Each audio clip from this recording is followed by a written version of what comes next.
Morning. My name is Chris Molinari. I'm the Programming Officer at Columbia Global Center in Santiago, Chile. Thank you all so much for joining us on this webinar. This is a special webinar because it's the first time that we're having a recipient of our travel grant presenting her findings during her work in Villarrica in the south of Chile. Today, our webinar is called Territory, Ancestry, and Female Leadership, and we have the pleasure of having people from all over Chile on this webinar. Vanessa Fiuza, who's our grant recipient, Natalia Caniguan, who worked with Vanessa in the south of Chile, Sergio Guitard, who's the head of the research centers at La Católica, and Natalia Perez Luco, who is works with Sergio as well. Antes de seguir, quiero avisar que tenemos interpretación disponible. Está en el botón al lado derecho, abajo en su pantalla. Pueden escoger inglés o español. Tenemos la interpretación disponible en los dos servicios. We have interpretation available if you need it. On your bottom right-hand corner, there's a button that says interpretation, and it is available in English and in Spanish. So to begin with, I will turn the mic over to Antonio Campaña, who's the director of the Columbia Global Center in Santiago, who will talk to us a little bit about the Global Center itself and the program specifically that we have just initiated with Vanessa. Antonio, all you.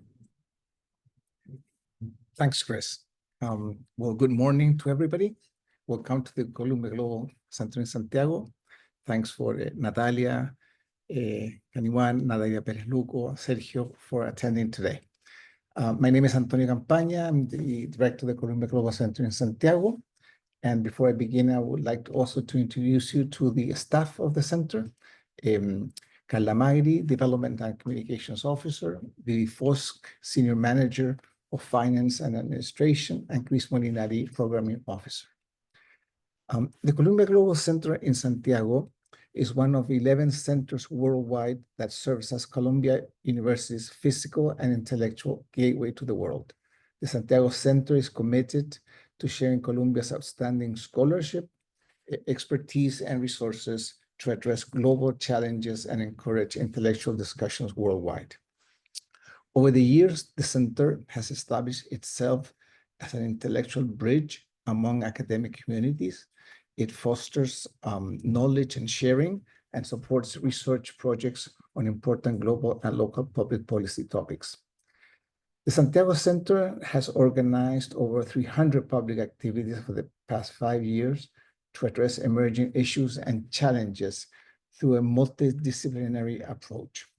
It also has sponsored research projects focusing on critical public issues in science, culture, the arts, education, and public health. The center's actions have greatly enhanced knowledge and public discourse in the region, while also promoting collaboration between Colombia and Chile. The Santiago Center offers a unique opportunity for Columbia University graduate students to engage in fieldwork in Chile. As part of the MOU signed with the Universidad Católica, the Santiago Center supports graduate students through its grant program, providing funding for travel, fees, and living expenses to research diverse ecosystems and present issues at one of the 3 Universidad Católica's field stations. At the Coastal Marine Research Center in Las Cruces, students can study marine ecology, sustainable management, conservation, oceanography, and other marine sciences. The Local Development, Education, and Interculturality Center in Villarrica offers interdisciplinary research opportunities focused on developing the South Central area of Chile, specifically on the sustainability of social ecological systems, sustainable tourism, territorial planning, and education for sustainability. The Cape Horn International Center in Puerto Williams offers a unique biocultural approach to studying climate change and monitoring the response of sub-Antarctic ecosystems to it. Vanessa is our first Columbia University student that take advantage of this travel grant. So we're very happy for her. And also thanks Universidad Católica always for their collaboration with the Santiago Center. Thanks very much. Thank you, Antonio. Next up, we have Sergio Guitart, who's the Executive Coordinator of Network of Regional Centers and Stations at Universidad Católica, and he will talk a little bit about the history of the UC field research centers throughout Chile. Sergio? Thank you, Chris. Thank you, everybody that's participating of this webinar, particularly Vanessa, the pioneer on arriving and taking this incredible, I think, opportunity that we achieved, right, in this collaboration between the Global Center, Colombia Global Center in Santiago and Pontificia Universidad Católica, that when we talk in English, we say UC Chile. It's easier for everybody. The history of this network, it starts with a unique participation or unique interest of our university that identified a particular phenomena in the field that made them work constantly for long years in a particular area. For example, in Las Cruces, Professor Castilla, he identified the need to link ecology with the human effects. Before, it was also only ecology and humans were in this conversation. So 40 years ago, he achieved an area, a marine area, that was the humans were excluded. And he did a big scale experiment that was very relevant for the international community, for example. And from then on, different interests of the university have been gathering, and they have been working on other areas, as in, for example, the conservation or the management, the sustainable management of certain species, working with the small fisheries so they can have the opportunity to manage correctly the resources and have a good ecological balance and an equilibrium with our participation as humans, and of course, as the development of the natural areas. In CEDEL, right, in Villarrica, that's how we call the Center for Local Development in Spanish. That was very interesting because our university is very centralized in Santiago, and these centers all provide an opportunity to develop more research in areas, right, what we call our regions. We are a long country and have very diverse ecosystems. So this is in the Lake District, and a community of researchers started moving there and developed this project in 2010. So it's been going on for 15 years and it's grown. We received funding from a donation of the land, which is next to our campus is focused on pedagogy. And we built this center as a university, which is about 1,000 square meters. It has a lot of opportunities for research to be done there permanently, and also for gathering a lot of people and bringing the community into the university culture, right? That is not that common in that remote area for Chile. As Antonio also already mentioned, the focus of the center, I won't go over them again, but it's been very relevant. And what's the spirit of this center is having an open doors for the community and really working in a transdisciplinary way with the community. So I think that's what Vanessa saw in this center as an opportunity. And I think it has given her, we'll talk about that later. Just to wrap up, Católica has also it's going to be seven, now 6 more centers and field stations. Some in the desert in the north that work on fog harvesting as a water resource. Another one that's worked more closely on archaeology at the end of our longest river that crosses the desert, Loa River. We also have collaborations with 2 centers, field stations, I mean, in Chiloé, Senda Darwin and Tantauco. We have a research station in Patagonia, which is very remote. That's why we didn't include it in this call, right? We're working slowly with the areas that have the best equipment also for housing, and they are permanent research staying there. And other these field stations work for the field activity, like a mission. And we have a center for biomedicine in Punta Arenas. That's the southernmost city in the world. And in the southernmost town in Omora. Now we're going to include them in the future also as part of a network. So we're very open for this to continue, this collaboration. And we look forward for having the opportunity for research and also field instruction and also connection with communities to continue being developed because that's the project that our university is pursuing. Thank you very much, Sergio. Very fascinating to hear those, and we look forward to exploring further opportunities with you in the field stations. Thank you. Next up, we have Natalia Caniguan. Natalia is a social anthropologist and an adjunct investigator at Universidad Católica's Center of International and Indigenous Studies. Natalia worked hand in hand with Vanessa in the field, and she's going to introduce the subject of the areas that they covered while they worked together. Natalia? Gracias. Bueno, buenos días a todas y a todas. Sí, bueno, contarles un poco el marco en que se dio este trabajo de colaboración con Vanessa, bueno, junto a Francisca de la Maza, que además fue profesora de Vanessa y que es la subdirectora del Centro de Estudios Interculturales e Indígenas CIIR, que es en el marco en que se dio este trabajo.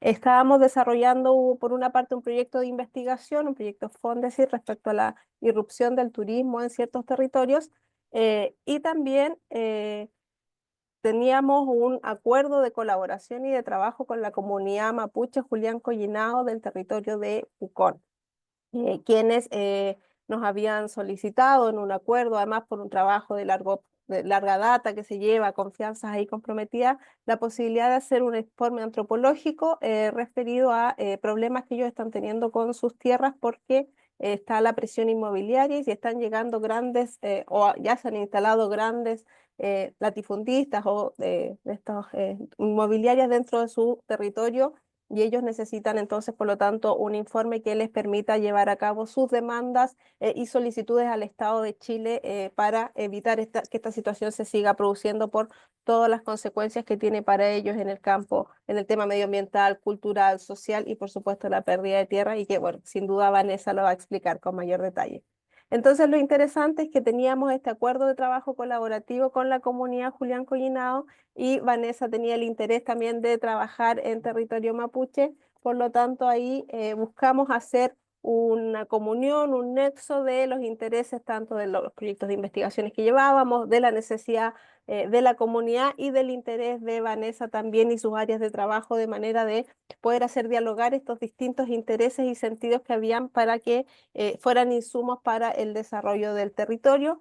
Así que en este marco se dio el trabajo en que Vanessa se fue a la ciudad de Villarrica a vivir, bueno, ahí nos va a contar, pero estuvo con la comunidad, estuvo muy cercano a ellos, haciendo todo lo que para nosotros desde la antropología es el trabajo de campo, las investigaciones, las salidas a terreno, conociendo el lugar, que nos permitió levantar entonces el informe solicitado por la comunidad, que también hace poquitos días se lo estuvimos presentando, de manera que ellos tengan este insumo para todo lo que necesiten llevar a cabo.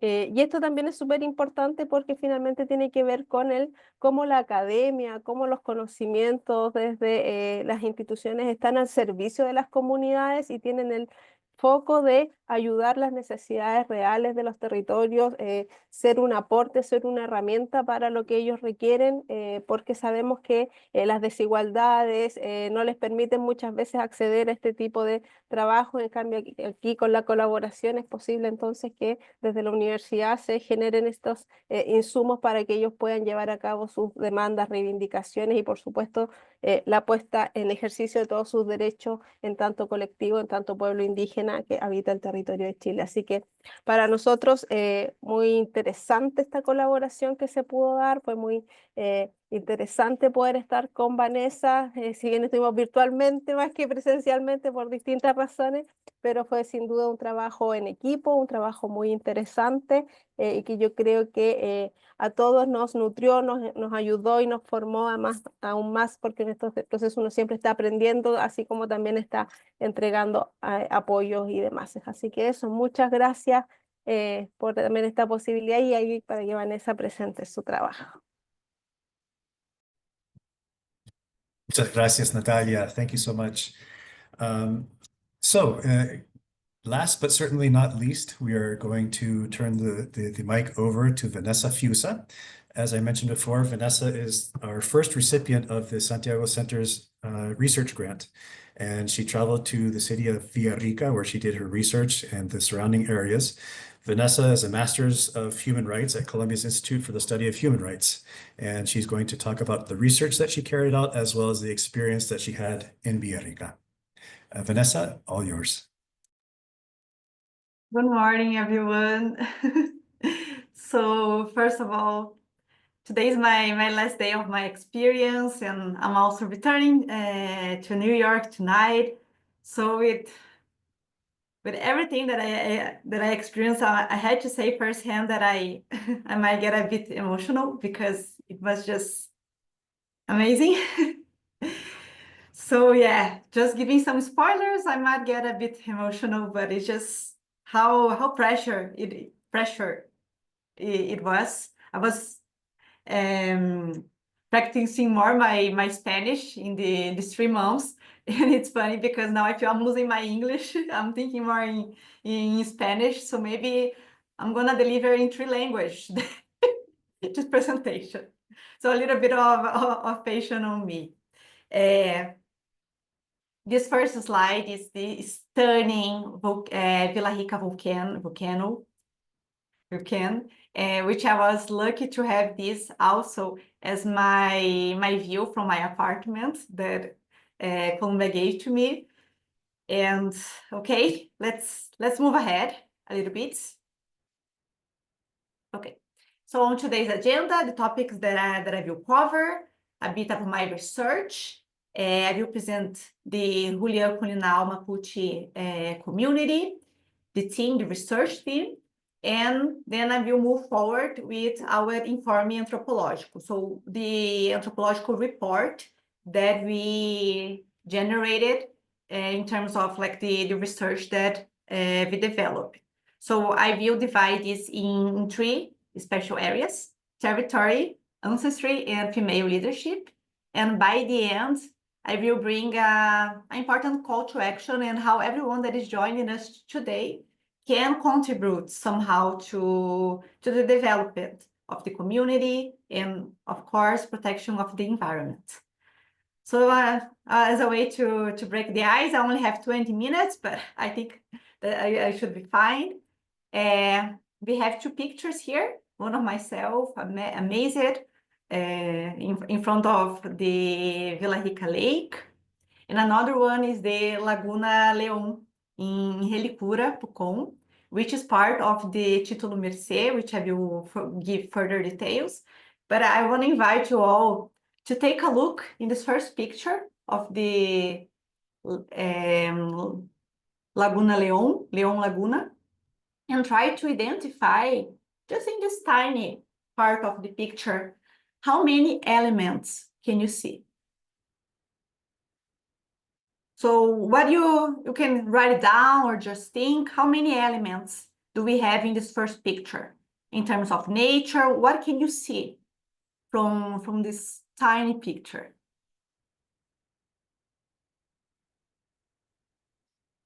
It might seem a little bit obvious, but it was for me. And I see how much this opportunity transformed me, because now when I look at this picture, I can see more than 10 elements. In the end of the presentation, we are going to go back to this picture, and I will tell what I can see now from it and the elements that I can recognize. Okay? Moving forward, a bit of the research. So I was the one responsible for doing the field research. I was doing interviews with the families. The main purpose of it was to understand more what was the community. I will show some pictures of the map of the land, so understand like who is the owner of each part of the land, which was divided in the Título Mercê. What now doesn't belong to them anymore? What are the parts that are facing some crisis, and who is behind this?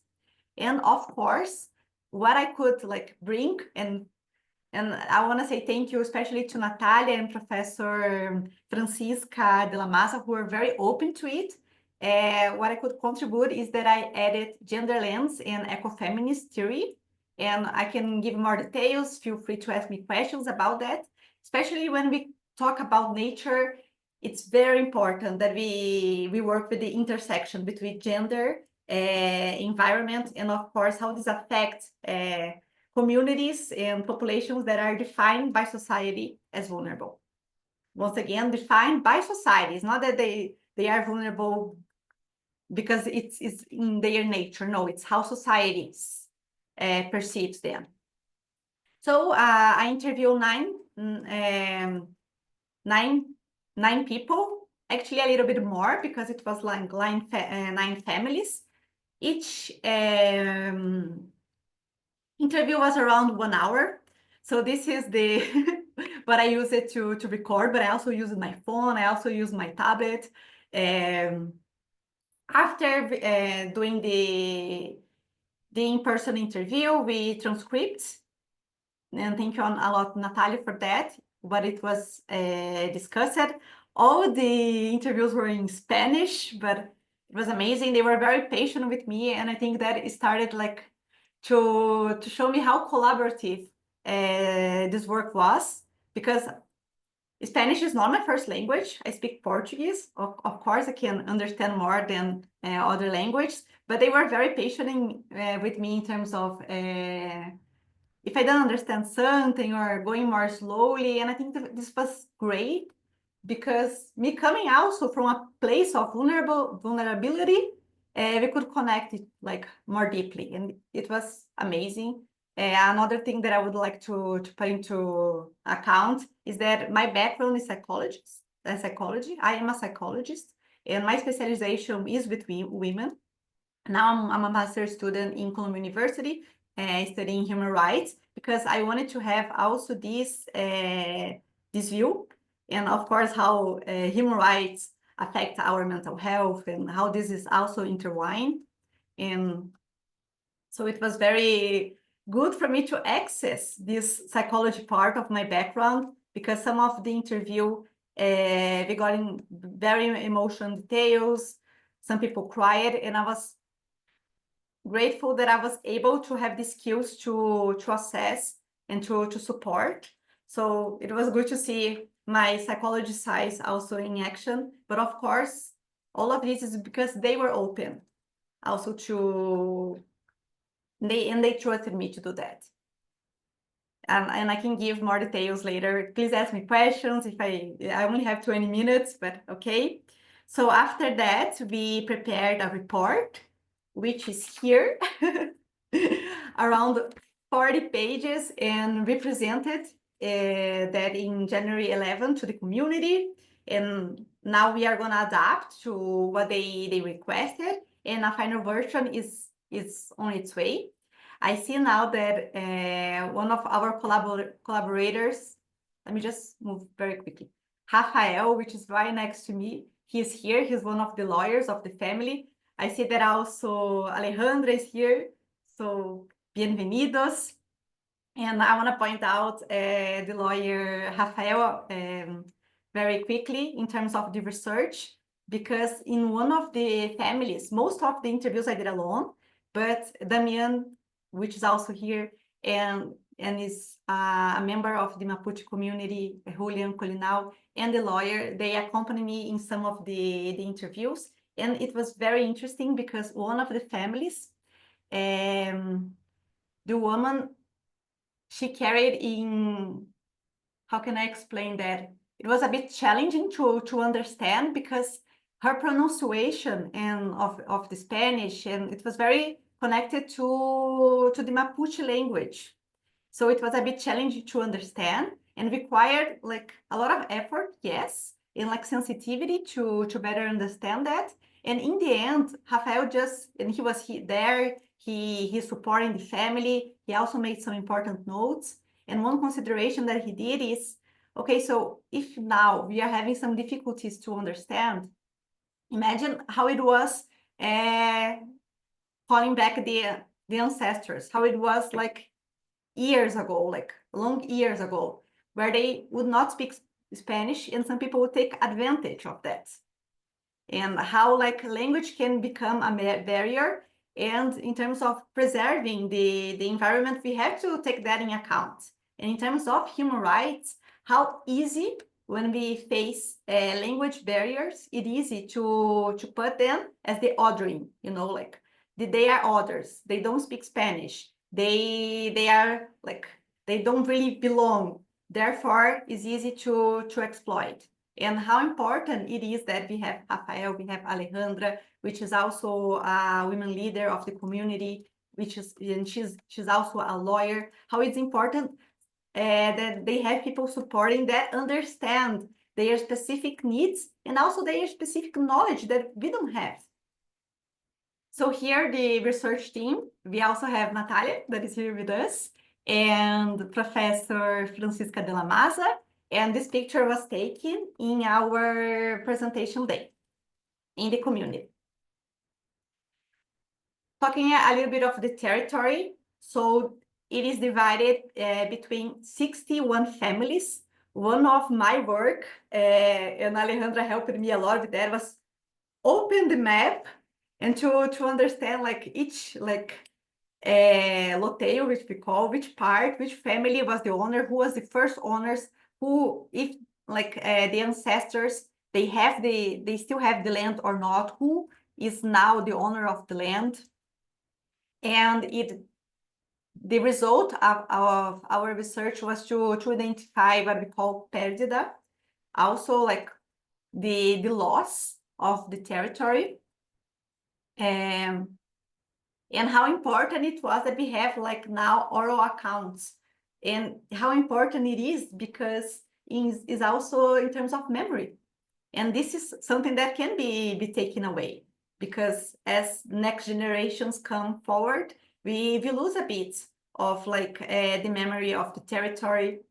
And I will talk a little bit more in the next slide. It's about ancestry to tell how they become owners, because they always were.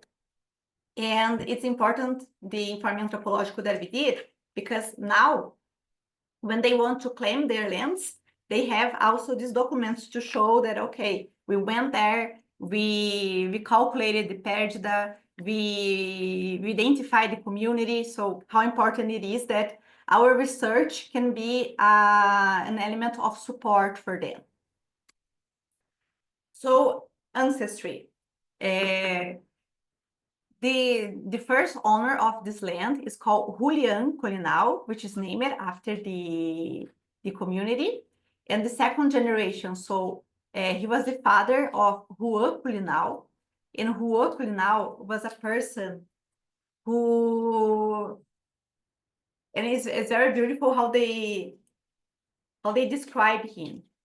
He was a person who, he was also a professor, let's say. He not that he adapt, but he could transit in the indigenous community and also outside the community.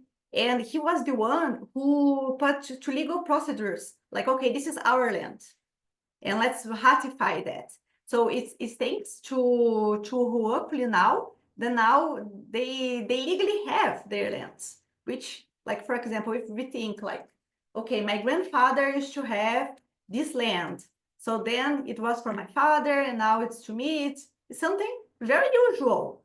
But why for an indigenous community that shouldn't be usual? You know, like, of course, there are people trying to take this part of the land away. And we are gonna move forward also with sustainable tourism. Why? Because their land is stunning, and there's a lot of tourist potential on it. So also why some people are trying to take part of it, because it's gorgeous, has a lot of potential, hot waters. Well, but they are the owners of the land. They also know that. They are very aware of that. Why shouldn't them be the one taking care of it? And they are doing sustainable tourism, but there are parts that are in conflicts. And now presenting to you. So Julián Collinao, the one that adds legal procedures to everything, that connects the community with the state and everything. Then we had Maria Collinao and first generation Polídoro, and the Familia Garrido, which is here. So we have Alejandra, Polly, that we call him, myself, and Damian. In the community, they are the direct descendant from Julián Collinao. And something that is very important to mention, and we even put this in the report because it was something gorgeous that Alejandra said.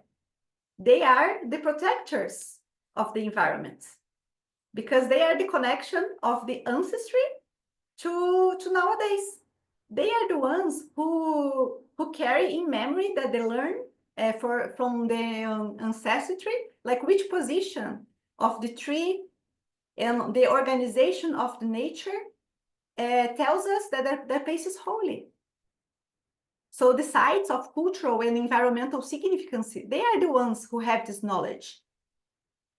For example, people trying to build houses where they have cemetery or where they have their rituals. So of course, you look from outside, you are only gonna be able to see like a grass. And this is recalling my first question in the beginning, like what can you see when you see a part of the nature? They see beyond us. They see the organization of nature that indicates a sacred land. They see, for example, some trees that are holy or medicinal herbs, or that place used to be a cemetery or the river. So of course, they should be in front of preservation and they should be consultant when you are trying to build something. And now let's talk a little bit about female leadership.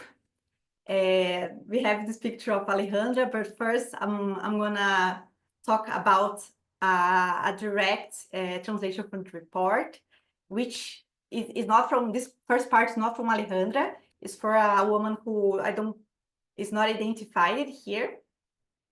I think it's just amazing, like what she said and the connection, because we truly see like the environment, it's also connected to our identity and how pure this ecofeminist example it is. I will read now. Although she no longer has what was once hers, she lost her house was destroyed. She continues to defend the lake she has loved since childhood. She keeps fighting so that everyone can preserve the space and maintain a connection with this place of deep cultural and environmental significance. Now, she says she can no longer see her reflection in the lake because of the pollution. The lake that throughout her life served as her mirror. And her story shows us how changes in nature, even in a symbolic way, impact identity. That day was very, very special for you to understand. Imagine you grow up in a place where you see yourself in the mirror, in the river. It's part, like it is the river, it's your mirror. So with the pollution, she can no longer see herself. And she lost her house. Her house was taken away from her, but she is still fighting for it. Still fighting so other people can have this connection of nature. And how sometimes especially in the people from big cities, we don't understand how nature is connected to our past and our future, and how we are part of the nature as well. This is some conclusions that I had to put in the end, but it's much how we don't see nature as truly is.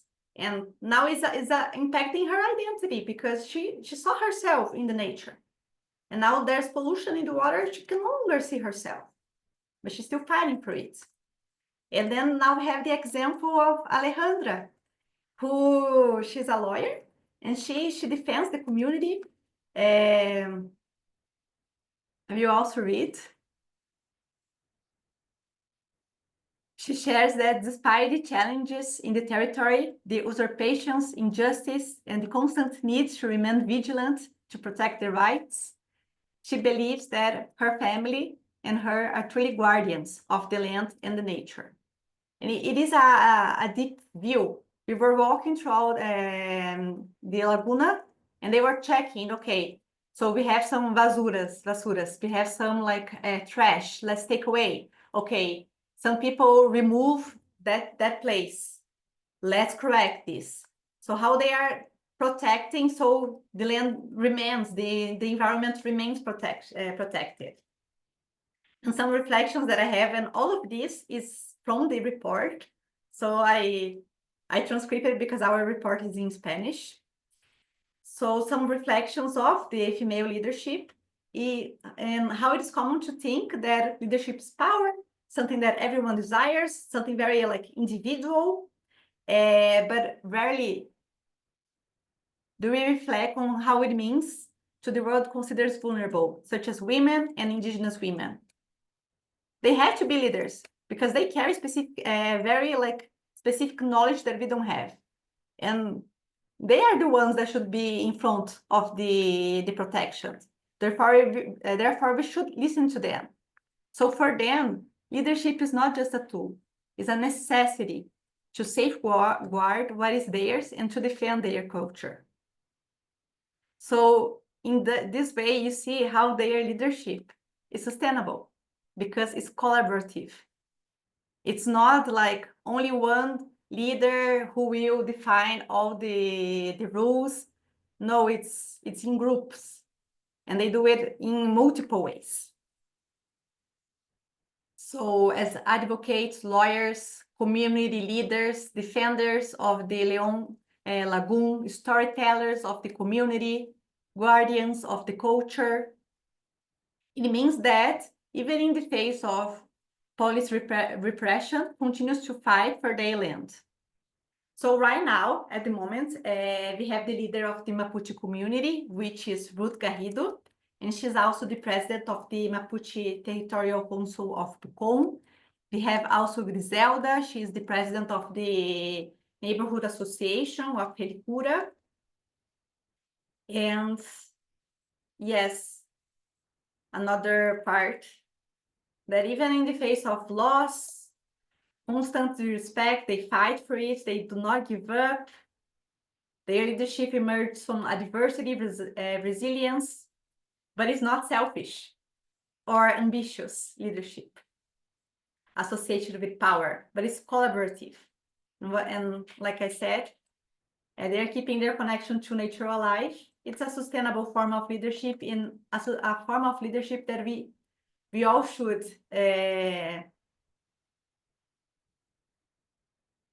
try to apply somehow. Different from, for example, what I have seen in New York and something that very transformed me. Now we go to a very sensitive topic. So what I was there, sometimes I would sleep in their houses. They really opened their houses to me. They would offer me, like each family that I went to interview, they offered me food. They were very, very, very respectful. And 4 days after my final interview with the family, I went to Brazil to spend the holidays with my family, which was amazing. It's a long time that I was not spending holidays with my family. I'm Brazilian, so I was close by. And then I get the notice that their house was burned down, as you can see. And this house, it was the place that they would gather to talk about the next steps of the community, or to face like challenges and how could they address it. And now they no longer have this place. And thinking about the spaces inside of the Indigenous Reserve, of course, the reserve is their house, but now knowing that I have this space here, I would call for action. So there's many ways that we can help. I put here, you can take a print screen, the direct contact of Damian, which is one of the people that used to live in this house. Now they are trying to rebuild it. A good thing is to see how the community in Pucón is helping them to rebuild, also with a lot of donations. My final 2 days, they made a farewell party to me, so I could see how much they are working hard to rebuild everything, and the donations they are receiving.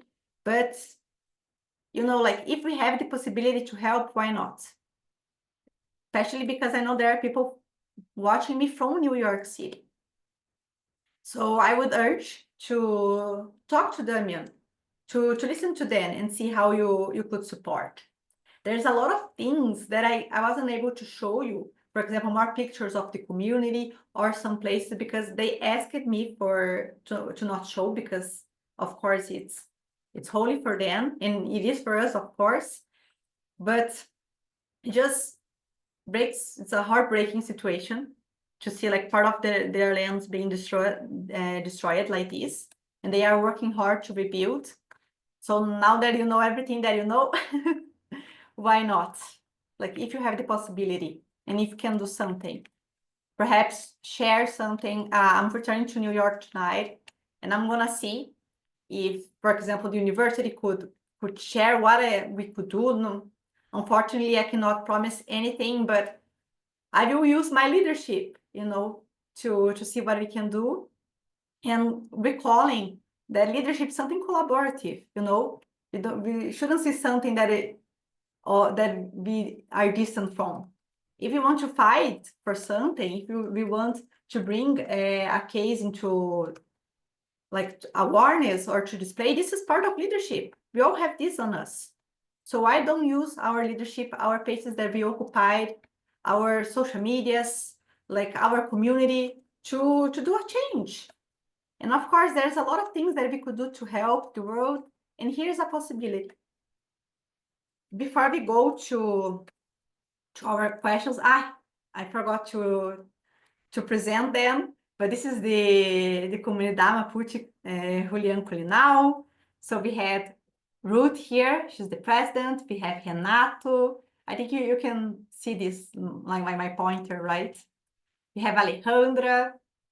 Alejandra, I am recommending her for the Human Rights Advocate program that we have in my school.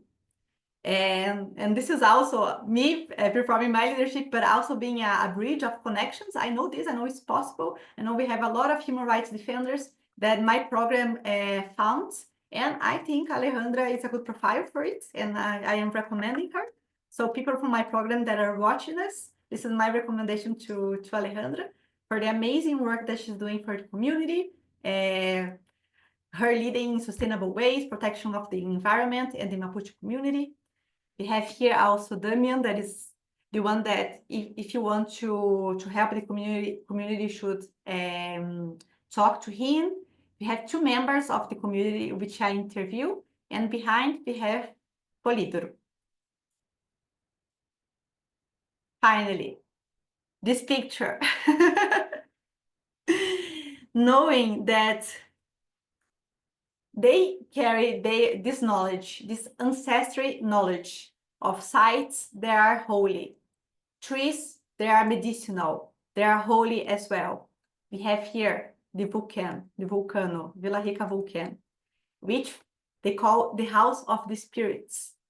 So it's a place where there is, in their belief, and of course, now I'm sharing only the things that they allowed me to share, and I ask a lot of respect for it right now, so that we understand this is their knowledge, and we have a lot to learn as well from how they perceive nature. So the volcano, they understand there is a guardian spirit that take care of the volcano, and could also represent that when people die, they go there as a way to go to continues with their spirituality. So in the next phase of life. So it's a holy place, the volcano. We have right here, where is this a person? Is a mirador, which belongs to them when the Julián Collinao made like the law, like ratify their space. So this belongs to the family, the Mirador, and this is a place that is being taken away from them, and is also holy, and like a place where they use it to see who else was coming from outside. So a place of kind of protection of the community. So from the Mirador, from this place, they could alarm the community and protect the community. Okay, we have outsiders coming. So this is one of the elements. More behind here, we have another element. And like I said, positions of the nature, positions of specific trees, they are positioned in some ways that represents that a place is holy. We have there. So of course, this is something that they know, and in terms for they preserve their culture as well. This should be taken into account, because if you want to build something like besides a holy place, you are like kind of destroying their ancestry and their culture. So we have this right here. We have a medicinal tree that they told me about. So we would only see as a regular tree, but it's not. The laguna that is under protection and against pollution. And again, all of this is protected by spirituality as well. So now when I see the nature itself, I see beyond. And this is also an invitation for us to understand that how much nature represents to us, and that is outside this model of exploitation that unfortunately most of us live in, and that I live in. And they bring this, they question that if you really need to follow that, because we also belong to the nature, and nature doesn't follow this model of production that you are what you produce, or that productivity is like that you have to show progress every day. No, nature don't reply to that. It's not in accordance to that. A tree takes 100 years to be born, you know. It's not going to be in 2 days, and that doesn't mean that it's not productive. Nature has its own season of productivity and also to rest. Nature doesn't, it's like and this is also a concept from ecofeminists on how the system of exploitation that we live in, we see nature as something that is dead, because, you know, like we outgrow nature. We leave the nature, now we live in the big cities, and nature like should serve us somehow. So we exploit. And it's beautiful to see the interconnection with women, because, well, we understand what it is like to be exploited, or that we should generate something, being a mother, or having to correspond to patriarchy. And you see how beautiful is the women leadership. It's collaborative. They take in account the nature and how like we are connected to it somehow. Women, men, but in terms of like the women leadership, this sense of exploitation, we understand what it is like. And beautiful to see how women respond to that, defending the nature. Hi, what else? Okay, maybe we'll be open to some questions now, but what I can say is experience really transformed me. It was just beautiful, and how much I'm thankful for it. And yeah, I want to apply this in my daily life. I knew that I would like to be a professor one day, and Alejandra, Ruth, Natalia, especially Professora Francisca, inspired me. And I was telling them, I want to be like Professor Francisca when I grow up. It's not going to be this year because I'm finalizing my master. I want to do some consultancies, move forward with work, but soon I will apply for a PhD. And it's important to be connected to universities to do this kind of work in terms of protecting the women in the environment. So it was a huge source of inspiration for my next steps as well. So thank you very much, and now we open to questions. Thank you, Vanessa, for your wonderful presentation. We do have some questions here or some comments as well on the Q&A section. Please, everybody who would like to ask questions, use this tool on the bottom right hand of your screen. The first comment actually is from Manuela Orjuela Grimm, who says, thank you for such a beautiful presentation. And she recommends perhaps hosting a fundraising event through ILAS, that's the Institute of Latin American Studies at Columbia. Amazing, amazing. Thank you very much, Manuela. Next, we have Stephanie Souza, who would like to know how we can learn more about the history of the Mapuche community while being respectful of their culture and listening to the narrative as told by them. And Vanessa, maybe you can answer that question, and maybe Natalia Caniguan can also offer some insight as well. I will add some few details. Thank you very much, Stephanie, for your question. You can learn more. We have some bibliographies that we include in our report. Throughout the collaboration with Universidade Católica and the Julián Collinao community, we are building materials. One of the slides, which I can show again, that I forgot to mention, it's a book, which is the result of one of their first collaborations between the university here and the Mapuche community, where they bring their testimonials and their stories. So it's a good source of knowledge to how to understand, and like Stephanie said, in a respectful way, because they are the ones who get to tell what is important, what we should take into account. It's not us. So therefore, we should listen to them in terms to understand their culture. I know it sounds obvious, but how much we see, like people from outside trying to say what culture is, like what indigenous culture is. So listen to them. We also have our Informe. And now I will hand to Natalia, because there's also events from the university as well and other sources of information. So Natalia, if you could join us and support this part. Gracias.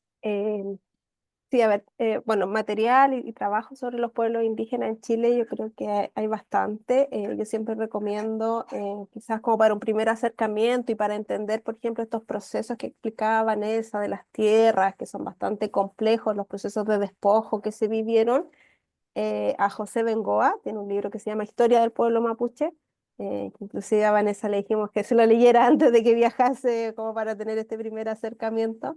Eso ayuda bastante a entender el proceso histórico, porque es un proceso muy complejo y a la vez, si bien uno dice es histórico, pero también es un proceso muy reciente, como bien explicaba Vanessa, es un proceso que le ocurrió a los bisabuelos de las actuales generaciones, entonces algo que todavía está muy presente en la memoria, la forma en que se les despojó las tierras, se les fue negando su cultura, su lengua, sus prácticas culturales y demás.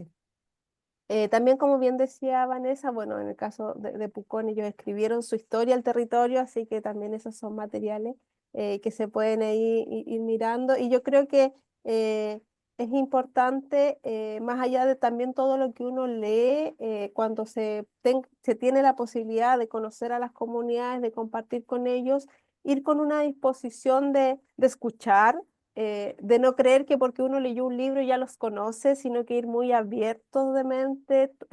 Si bien es un pueblo, también se vivieron procesos muy distintos, entonces siempre hay que ser muy receptivos en la escucha, en aprender esta historia, en comprender, como yo decía, que es reciente, entonces es una historia que todavía duele mucho. Como decía Vanessa, ella en su entrevista, la gente lloraba o se emocionaba, porque de verdad es algo que está, por así decir, a flor de piel, como se dice en castellano, es muy de sentirlo, todo lo que ha ocurrido y de cómo se vive el territorio. Así que ideal si pueden conocer y viajar a conocer las comunidades, pero insisto, siempre con mucho respeto y muy atentos a escucharles sus historias, porque son historias muy locales, son historias familiares que no siempre van a estar en textos, pero sí son historias muy importantes para ellos. Eso. Gracias, Natalia. Gracias, Vanessa. Vanessa, the next question is from Michaela Cheng. She is asking how you think the government in Chile can play a more effective role in being a better steward of these ancestral lands, preserving their culture, and supporting local communities, especially women. Sorry, Chris, I didn't get the beginning of the question. How can the Chilean government play a more effective role in being a better steward of these ancestral lands? So yeah, very important question. We have some materials that they will present to the state, to the government. So of course, taking into account their specific needs and their specific knowledge, and not trying to assume things that we don't know. They are the guardians of the land and ancestry culture and knowledge. And yeah, understanding also, which not that it's something new, but it's something that now we are understanding more deeply. That is the interconnection between women, gender, the environment, and like indigenous community and vulnerable communities. To understanding that nature, especially climate change, will affect them in a different way. Because climate change will exacerbate what is already perceived as for the society as vulnerable. So understanding, okay, so in terms of exploitation and climate change and pollution, it will affect them different. So if the government could have this knowledge, and it's very important to have, could protect them in a better way. So listen to them, and they will present this material, and we will also monitor to see how things will go and how they will respond to it. Thank you. We have about 2 minutes left, Vanessa, and I want to take advantage of this opportunity for you to speak, please, a little bit about your experience at Católica itself, at the campus in Villarrica, considering that this activity and the trip that we were able to sponsor for you was in conjunction with Católica. Maybe you could speak a little bit about your experience there. For sure, and this is on me, because I realized today that I didn't put pictures of the campus of the Universidade Católica in Villarrica.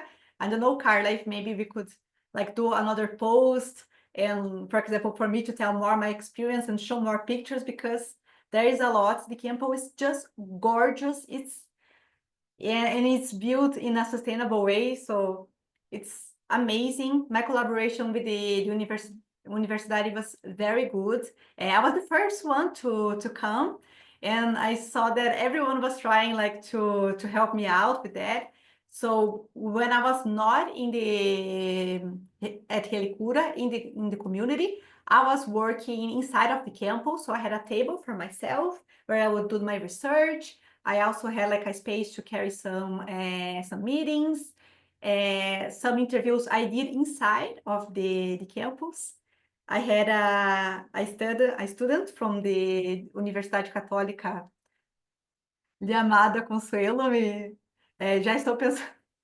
I'm trying to speak English, but my mind is in Spanish. I'm sorry for that, but I had a person, Consuelo, an incredible girl, who support me a lot. I got sick when I was there. The Universidade Católica and the Mapuche community also helped me out on that. And one thing that is very important to say is how they said that the collaboration with Universidade Católica, so the community Julián Collinao said that it was the best for them, that they tried with other universities, but the Universidade Católica was the one that was respectful for them and to their knowledge. So this is something that now that I have the opportunity, I wanna share this. And yes, like Laura Luna, everyone there was very supportive, very nice to me. Very good. Like I got sick, so unfortunately most of things I wasn't able to do, but also Alexis, one of the researchers, and Danielle, they took me out. Vanessa, you're sick, now we're gonna show you a little bit. So everyone was very welcoming and no regrets. I'm very, very thankful. I wish I could stay longer, but I know it has to come to an end, and was very good. Thank you very much, Universidade Católica. It's a very good collaboration. And if people are thinking about, like, if you are watching us, you are a Columbia student, you're thinking about applying, talk to me. That's it. Thank you very much, Chris. Thank you, Vanessa. And that brings us to the end of our webinar. Thank you to Vanessa for her presentation, Natalia, and all of Católica for joining us and for helping us make this opportunity come real. I would also invite all of the people on the webinar today to follow us on our social media channels on LinkedIn, Facebook, Instagram, as well as our website on the Columbia Global Center Santiago. We will have this video up and running shortly on the channels, and we can keep you updated as to other opportunities and events that we will be posting. Thank you very much to everybody. Have a wonderful day, and Vanessa, safe travels back to New York. Take care, everybody. Gracias por todo.